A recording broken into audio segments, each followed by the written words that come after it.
Hey everybody, this is Greg-Petix, founder, curator, docent, and gift shop employee of the Petixonian Institute of Comic Book Studies.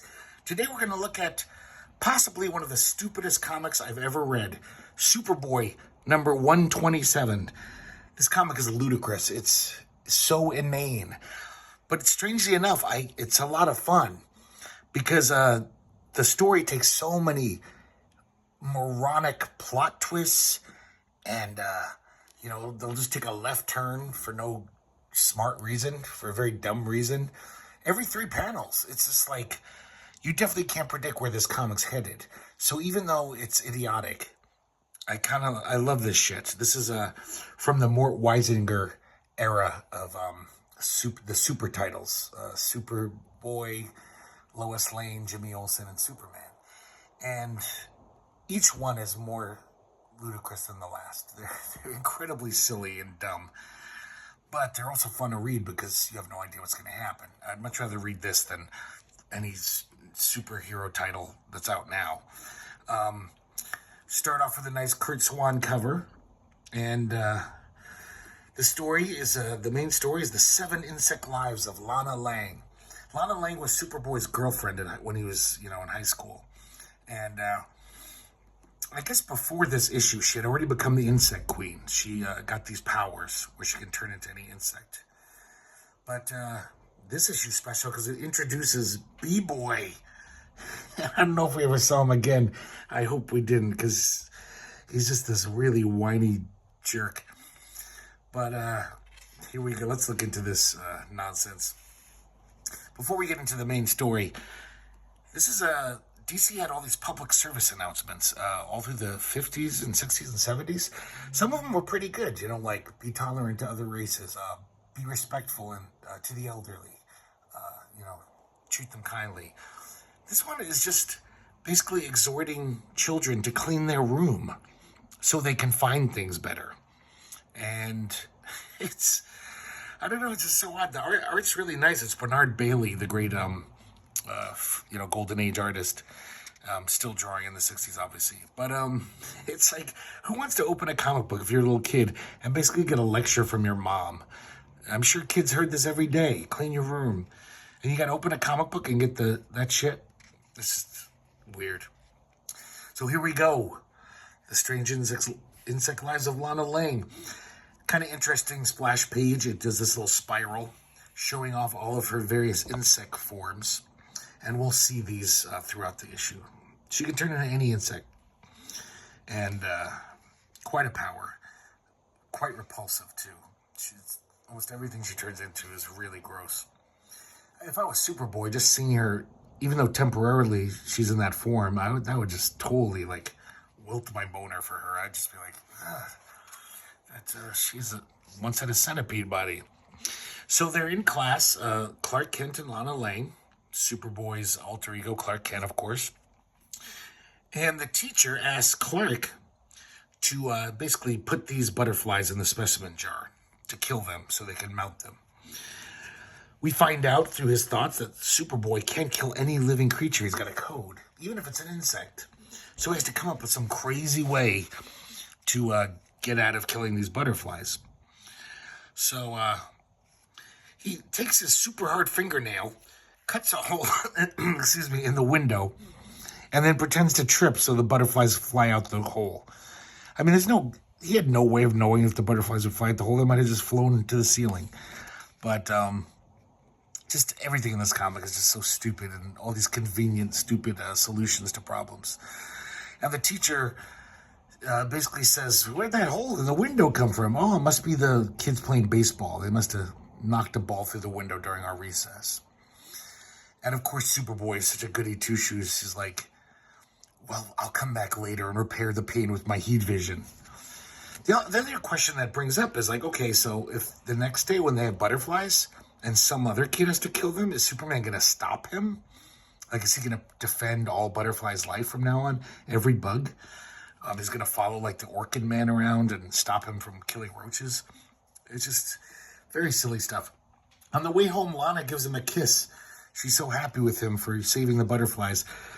And Clark says basically, oh, I guess since you've become insect queen, you've got a special sympathy for all insects. So I get it. She gets to her house, and her father, who's this famous archaeologist who goes traveling around the world all the time, they're going to go to Africa soon. And he's got all the visas ready and traveling papers. And then Lana lets in a gust of wind, and all the papers blow out into their backyard and fall in the swimming pool. And he says, all the ink will wash off. Our trip was ruined. Ruined. So Lana turns into a water skater bug, so she can quickly grab all the papers. I don't know. I kind of think I could dive into the pool and just grab the papers just as fast as she could, just as a human. So then that's taken care of, and she recounts or retells her origin to her father for some reason. And apparently this alien was landed on Earth and was in trouble, like a tree landed on him. Lana helped him, and in return he gave her this ring, which gave her insect girl powers. And we see her using them in the ensuing weeks. Turns into a little grasshopper girl to get the badminton birdie off the roof. It's kind of repulsive. It's really sick looking. This is really gross. Look at this. So one day she has to stay after school and write a certain word. For some reason it's ecstasy. I don't know. It seemed odd to me that her teacher would be like, you have to write ecstasy 100 times on the board because she misspelled it or something. So she turns into a centipede girl so she could write like 100 times as fast. That's a great panel. Oh, I'm sorry, I forgot to mention, this is, because it's uncredited, this is written by Otto Binder, the science fiction and comic book author. Did a lot of Golden Age stuff. He was one of the main writers behind the 40s Captain Marvel, the Shazam guy. And I thought he was better than this. But then again, I think Mort Weisinger told him to write these stupid kind of stories because, he thought kids liked them. And I think they did. The circulation of Superman was like 1 million every issue. The artist is George Papp, who just did a lot of Superman stories. I don't know what else he's done. I didn't look it up. But George Papp, yeah, you can see it's not that special. But kind of reminds me of Ogden Whitney. It's just so square that it makes things like that even more crazy and repulsive because everything else is drawn so, pedestrianly. So they're getting ready for their trip. And after Lana tells the story, and he tells them to go in the front yard and get on this platform with all their luggages. And Lana's like, why aren't we going to the airport? And he says, I have arranged for Superboy to fly us across the Atlantic to Africa. Just another stupid thing, just for a plot twist. Because he can't even fly fast, because it would knock them off, and the friction would kill them, and, they'd blow off. So it's, instead of, Superboy probably has better things to do, like saving people's lives and stopping bank robberies. But he decides to take God knows how long this would take, a week, to slowly fly across the Atlantic. Just silly stuff. Ridiculous. So she gets bored being on this platform and misses seeing Superboy because he's under them. So she turns into a damselfly. And she flies down. It's like, hey, how's it going, Superboy? And he's like, Lana, be careful. And this wind, a strong gust, blows her into the water. But she turns into a lobster girl. So I guess she can turn into crustaceans too, as well as insects. And she thinks it's all hunky-dory. But Superboy's all like, hey, look, hey, smart girl, there's sharks in the water. They could easily bite through your lobster shell. So she's like, oh no. So he says, grab on my cape. He saves her. And for the rest of the trip, she's got to stay on the platform and stop misbehaving. So they land in Africa, and they meet this guy that they're supposed to meet. I think he's another archaeologist. He's got a bad foot, though, so he says, but my son will go with you, his son Kim. And he's kind of cute, so Lana's all like, oh, that doesn't sound bad. So on their little journey, a big storm breaks out. She turns into a tent worm, which I guess is like a silkworm, because she spins them a tent to protect them from the elements. When the storm's gone, they continue their journey. There's all these giant trees blocking their passage. She turns into a queen termite, and chews her way through the wood. Oh, it's so disgusting. And as she's doing it, she says, "Yum yum, tasty wood." So they finally get to this lost pyramid, and it's only the tip is showing. I guess it's all buried. So he commands her to, or tells her, like, change into an antlion, which digs sand pits. It's a really fast digger. But she says, "Oh no, I can't. I can only turn into, an insect once, and then I can never turn into that one again. And I've already turned into an antlion when I was experimenting with my powers." So all of a sudden, this is so stupid and so unnecessary. That alien who gave her powers, for some reason, he just happens to be flying near Earth or in Earth's atmosphere, and somehow telepathically hears her query or her fallacy and flies down just to correct her and says, "Oh no, you just have to wait 24 hours and then you can turn into the insect again. So you can only turn into a certain insect once in a 24-hour period." And then he flies off. It's like, thank you for the story exposition, alien. Now get the fuck out of here. So she turns into an antlion, digs out the pyramid, but then these natives attack, throwing their spears at them. She turns into a shield bug, which I've never heard of. I guess there's some bug who's got like some kind of, it looks like a ruby, a carapace. And that protects Kim and her father. So oh my God, I love this panel. So she thinks of the scariest insect she can, and she turns into a cicada girl. That is so great. That is hilarious. And but it's weird though. Like, I don't know, are cicadas any more frightening or ugly than other insects? They're all pretty fucking disgusting. So I don't know why that popped in her head. So she comes back, and it turns out in the hubbub, a spear hits Kim and he's dying.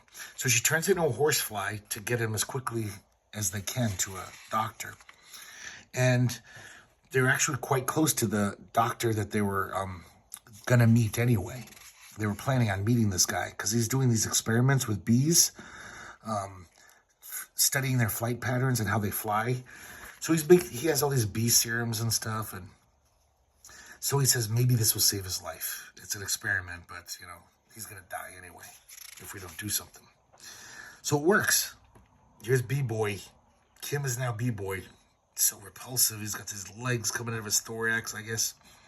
He's still got like his cute face though, and then cute little antennas.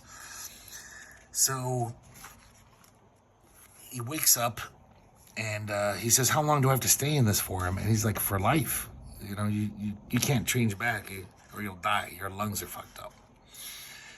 So at first he's kind of happy. He's flying around. He's like, but then he realizes is that he says, "Yeah, but I'm a freak. How could a monstrosity like me live with humans anymore?" So he angrily flies off, full of self-pity and self-loathing. So she turns into a bee girl and chases him to like calm him down. And she says, "It's fun being an insect girl, having insect powers." He's like, "Yeah, but you can change back. I can't. I'm stuck like this forever." It makes a good point. And then all of a sudden, for no good reason, this goofy-looking monster pops out of the jungle and attacks them. So as if we don't have enough plot points to deal with in the story, they just keep throwing shit in. So that's the end of chapter 1. Here we have the Smallville mail sack. And these letters back then are so silly. There's even one letter here where some guy, he says, he's an English guy, and he says, "I'm actually just like Superboy. I uphold law and order. I'm a bobby, a policeman in England."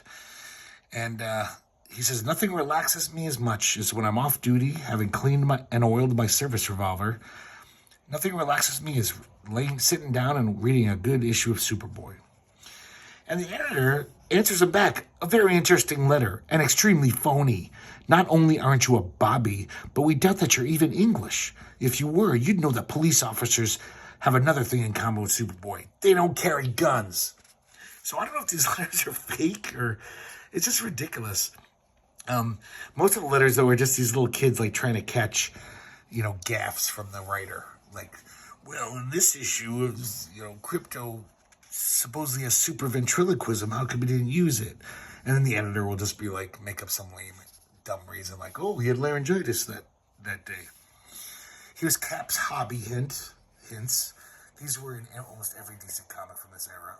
Henry Boltinoff wrote Jerome. Just very dumb. I guess kids just before video games had nothing to do but make model kits, and he gives you tips on what to do. Don't sniff the glue. Don't inhale it. So here we have part 2, the fate of B-Boy. So without even, it just totally fizzles out, that last cliffhanger. You don't even see the monster again. We realize that it's a film set, and that monster was part of this film. And now we introduce this whole new plot thread. The director is very angry with the lead actor for being a stumble-bum drunk, and he keeps blowing scenes and stuff, and he's basically just saying, yeah, you better dry up, Rummy, or, you're going to be off this picture. And he's just like, fuck them, and he goes to find his secret stash of booze, gets a little buzz, and no pun intended, these B-Boy shows up with a buzz, and, yeah, their plan is that they're going to do a good deed. They figure, oh, we got to help this guy. So they basically decide to trick this guy into thinking he's got the DTs by, like, scaring the shit out of him with their horrible, monstrous forms. She turns into a spider girl, captures him in a web, and he passes out out of fear. And so he wakes up, and he tries to tell the director, he's just like, I just saw these monsters with human faces. And the guy's basically just like, man, I warned you about your drinking. Cut it out. I told you to stop drinking. Rummy. So it works. He throws out all of his liquor. And he's never going to touch another drop because he doesn't want to see those spider girls again. So they're like, oh, kind of happy for a second. But, B-Boy is still full of self-pity and whining. He says, just call me Freakenstein. I'll call you a moron. That's what I'll call you, little dork. So she gives him a kiss to try to make him feel better. And she says, I'm your friend, Isn't that enough? Isn't that nice? I like you. And he gets really happy. And he's like, hey, will you go on a picnic with me tomorrow? And she says, sure, will do. So the next day she shows up. He's got all these bowls of honey for the picnic. And she says, honey? And he mishears it, misunderstands it. He says, oh, that's what a girl calls a boy when she likes him a lot, honey. And it's like, no, I mean, a little honey on bread is fine, but where's the hot dogs? I prefer some hot dogs. And he's just like, I'm thinking like a bee now. Even though none of his other thoughts are like a bee. He's just pretty human. But he all of a sudden forgot that humans like other food other than honey. And so he flies off angrily and basically full of self-pity still. Just like, you mistake me for a fool, choke. And she realizes that she hurt his feelings again. So then we cut back to the movie set. And the director is telling these 2 big game hunters who work for the production that they needed this human-headed creature. So they're going to mask already. He wants them to capture like a lion, and then they'll put this human face on him so it'll make this bizarre creature. So they're flying through the jungle. Driving through the jungle. And they see B-Boy flying. And they're not even like freaked out. They're not like, what the fuck is that? They're just like, hey, this is perfect. He's got a human head and he's a creature. This is, easy pickings for us. We'll take it back to the director. None of them is shocked by this. They're just like, great. So they trank him, with a dart and put him in this cage at the back of their Jeep. And Insect Queen, Lana Lang, sees this. And I don't know why she doesn't just save him herself. She's got all these powers. But she turns into a click beetle and decides to contact Superboy. Of course, there's always these stupid convenient things that they over-explain. She happens to know that this is the time of the week when Superboy makes his world patrol over Africa. She happens to know this, and there's all these amazing coincidences in these comics. By the way, I should have mentioned here is that these guys are saying basically like, yeah, and after the movie, we can sell him to a freak show. So they kind of know he's a human sentient creature, but they're basically just like, he's ours now. We're going to make money off of him. Okay, get back to the story. Her SOS. Morse code works. Superboy hears it, flies down. He shears the bars of this cage just by flying through it and releases B-Boy. And B-Boy's pretty happy for a minute, a hot minute. And this is weird. Superboy says, I'll stay and fix the cage for these hunters, as they aren't really guilty of any crime. These guys were going to kidnap him and sell him to a freak show.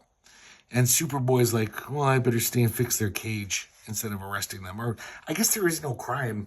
I think there is a crime against abducting B-boys. No, I don't think there is. And not on the books yet. So he's kind of happy. And but then he can overhear Lana telling Superboy how she can hardly wait when they're back in Smallville next week. She can hardly wait to be his date at the charity dance. So he hears it, and of course, Mr. Self-Pity is like, naturally you want a human boyfriend, not a refugee from a freak show.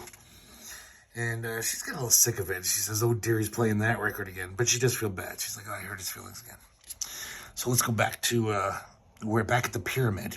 And she's going to fly off and try to console him again. For some reason, Superboy decides to stay and help her father with his hieroglyphics on the pyramid. It's just kind of stupid. I mean, he's an archaeologist. He'll probably do it himself. So she flies off and she finds B-Boy. He's basically just, he wants to get away from humanity. He's a freak. He thinks he's a freak and he shouldn't mingle with humans. So he builds this giant hive. For some reason, he's throwing out buckets of honey from the hive. I don't know if he had too much honey. Like, it's very odd. And it is weird, too. Like, if you ate that honey, that's basically his excrement. So it would be like eating B-Boy's poop or something. Or jizz. I don't know how bees work. So he basically tells her to scram. He's just so full of, such a whiny baby. But he's totally brokenhearted. Back at the pyramid, here's another stupid little twist. Superboy looks in with his supervision, X-ray vision, and he sees something inside that's apparently shocking. But he says, but I dare not even tell you. Why? Why not? And then, this is just so dumb. The safest thing to do is to uproot the pyramid and hurl it halfway across the world to the outskirts of Smallville. It's so dumb. So he throws the pyramid all the way across the world. Who knows how many airplanes he knocked down and birds he killed. It lands outside of Smallville where he can safely, open it up when he returns to Smallville. If there's something dangerous inside, why would he throw it to Smallville anyway? Like, oh, I want to be right near a populated town if I open this supposedly dangerous pyramid with dangerous contents. So, Lana goes back to console B-Boy some more and try to make him see reason. These natives are burning his hive. B-Demon is evil magic creature. We burned down his hive. So she changes into a moth girl. Her plan is that she's going to beat out the fan with her wings. But here's a strange twist. Because she's a moth girl, she gets lured into the candle flame. She becomes mesmerized just like a moth, and she circles it, getting closer and closer, spiraling closer. And luckily, at the last minute, she has the forethought to turn into a butterfly. And so she can put out the fire with her wings, but not be mesmerized by the fire. So these natives throw magic dust on her. And all of a sudden, Lana's acting like another person. Superboy shows up. She's acting all imperious and kind of demeaning to Superboy. And she's like, leave us alone. Me and B-Boy are totally happy hanging out. We don't need you hanging around.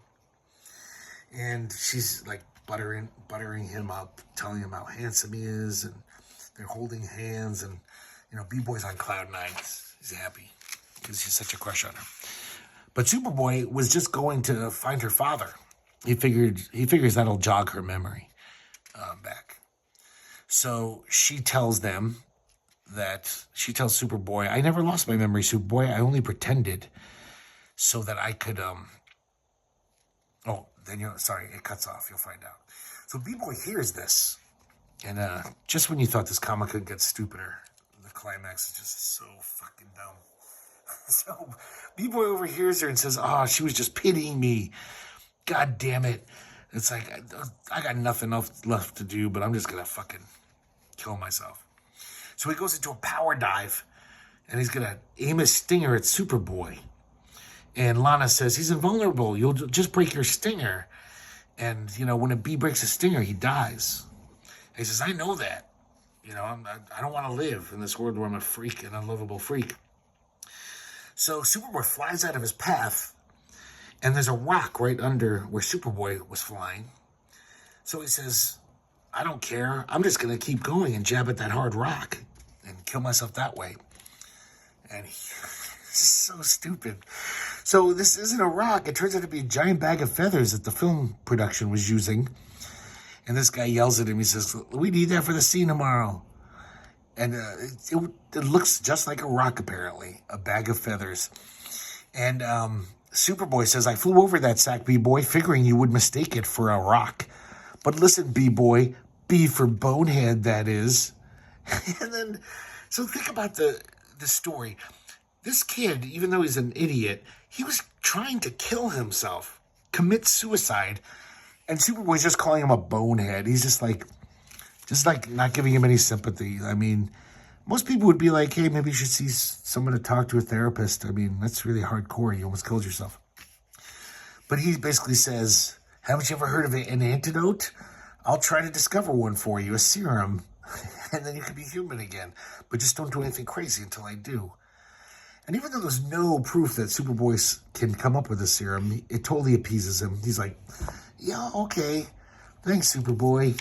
I won't try to kill myself until, hopefully you can heal my condition." So Superboy and the Langs fly off back to America.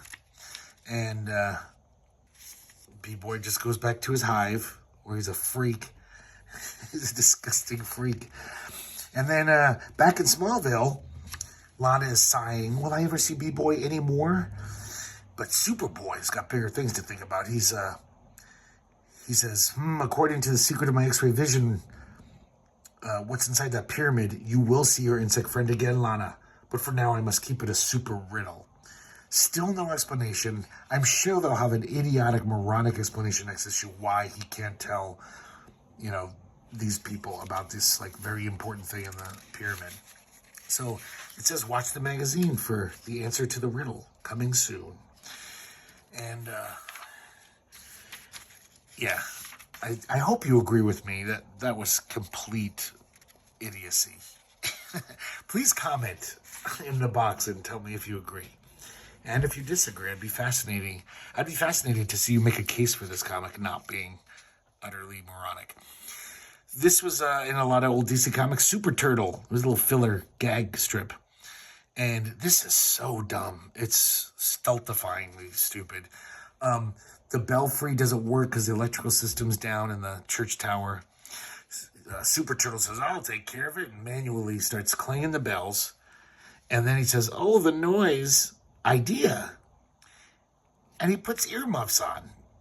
That's not even a joke. That's not even constructed as a joke. It's just like, first of all, what did you think when you're going to be near these giant bells? It's like, it's going to be noisy, dumbass.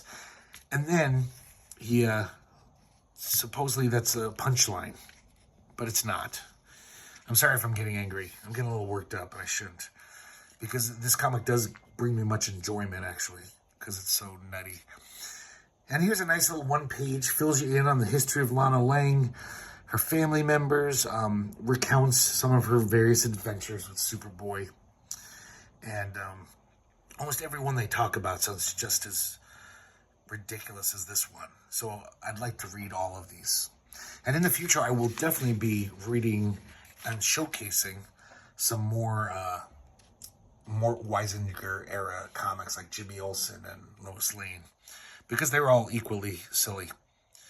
Ad for an ant farm, ad for G.I. Joe, the old G.I. Joe, and make money, get prizes. These ads, even when I was first buying comics in '75, almost every comic had this on the back cover. I don't know how many, what kind of racket this was and how many kids they bilked out of money, but it must have been a lot. So there it is, Superboy 127, the stupidest comic I've ever read. No, I'm sure I've read stupider, but it's up there. But man, is it fun. All of these 60s Superman titles, the family of titles, are highly recommended by me.